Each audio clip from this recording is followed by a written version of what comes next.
Hello everyone, today I will make a video exposing heresy and corruption of Patriarch Krill, before he is in power and after he is in power.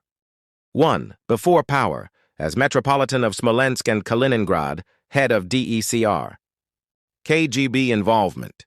Krill, like many high-ranking Moscow Patriarchate bishops, was documented as having been an agent of the KGB. His code name reportedly was Mikhailov. During Soviet times, no one could rise to such positions without collaboration. This is already a betrayal of Christ, for bishops are called to be confessors, not collaborators with an atheistic regime that murdered millions of Orthodox Christians.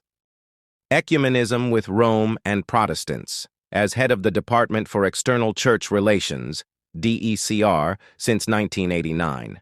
He was the chief architect of Moscow's ecumenical policies. He repeatedly engaged in joint prayers, theological dialogue, and cooperation with the Vatican and the World Council of Churches, an institution anathematized by the genuine Orthodox. This is heresy, for he treats schismatics and heretics as if they were part of the one church. Luxury and corruption.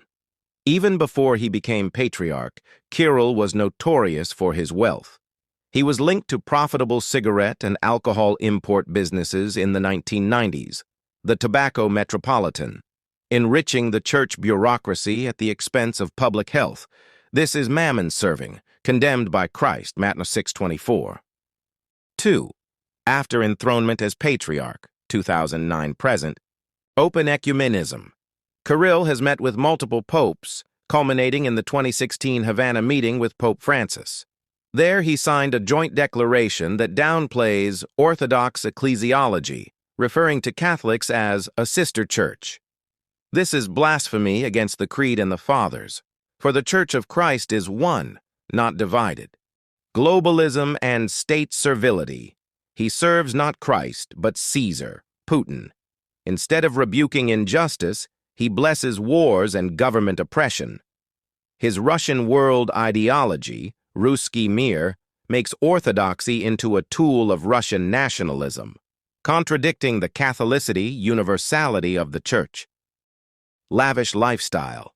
Krill has been exposed for owning luxury items, most famously the $30,000 Breguet watch.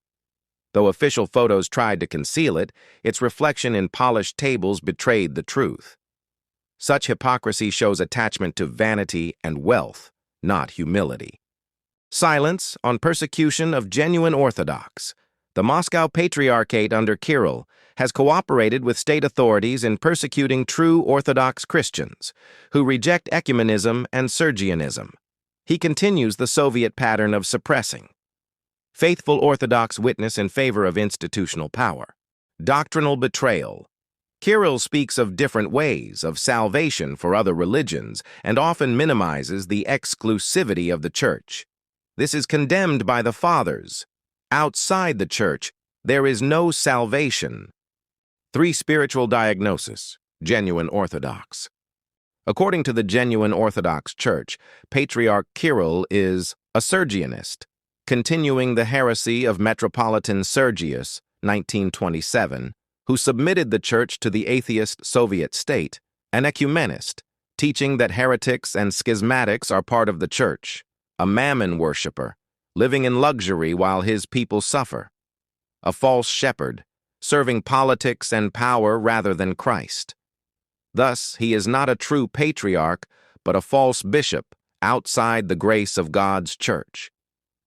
4. Patristic witness. St. Mark of Ephesus. There can be no compromise in matters of the faith. St. Gregory Palamas. It is not possible to say that the Church has been divided. St. John Chrysostom, a bishop who betrays the faith is worse than a wolf. By these standards, Krill stands condemned as an apostate shepherd who leads his flock into delusion. In summary, before power, he was already corrupted by KGB ties, ecumenism, and money. Now in power, he continues in heresy, worldliness, and betrayal of orthodoxy, using the Church for politics and profit. Wake up, world Orthodox, time to repent and come back to true Orthodox. Goodbye.